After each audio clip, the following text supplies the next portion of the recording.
விஜய் அவர்கள் கரூர் துயர சம்பவத்தில் உயிரிழந்தவர்களோட குடும்பத்தினரிடம் ஆறுதல் கூறுறதுக்காக வீடியோ காலில் பேசியிருக்காரு அப்படின்னு சொல்லி ஒரு செய்தி ஒன்று வெளியாயிட்டு இருந்தது. இது பற்றிய கேள்வியை துரைமுருகன் கிட்ட கேட்கும்போது, அதாவது திமுக அமைச்சர் துரைமுருகன்கிட்ட கேட்கும்போது அவர் என்ன சொல்கிறார் அப்படின்னா, விஜய்க்கு பயம் வெளியில் வர்றதுக்கு, அவர் மேலே தப்பு இல்லைன்னா அவர் வெளியில் போய் நேரடியாக கரூர் மக்களை சந்தித்து ஆறுதல் சொல்லியிருக்கலாமே, எதுக்கு வீடியோ காலில் சொல்லணும், அவர் மேலே தவறு இருக்கிறதுனால தான் அவருடைய மனசாட்சியே அவருக்கு எதிராக செயல்படுது, அதனால தான் அவர் வெளியில் வராமல் வீடியோ காலில் பேசுகிறாரு அப்படின்னு கடுமையாக சாடி இருக்காரு. அந்த வீடியோ தான் இணையத்தில் வைரல் ஆகுது. இப்போ நீங்களே பார்த்துட்டு அது பற்றிய உங்களுடைய கருத்தை மறக்காமல் கமெண்ட்டில் சொல்லுங்கள்.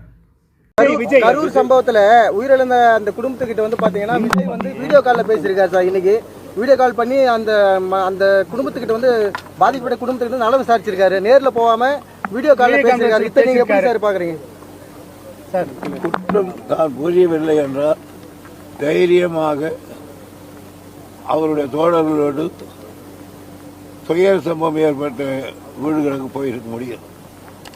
தன்னெஞ்சே தன்னை சுடுகிற காரணத்தால் அது வெளியில் வர பயம் ஆகியனாலே தான் வீடியோ காலில் பேசுகிறார்.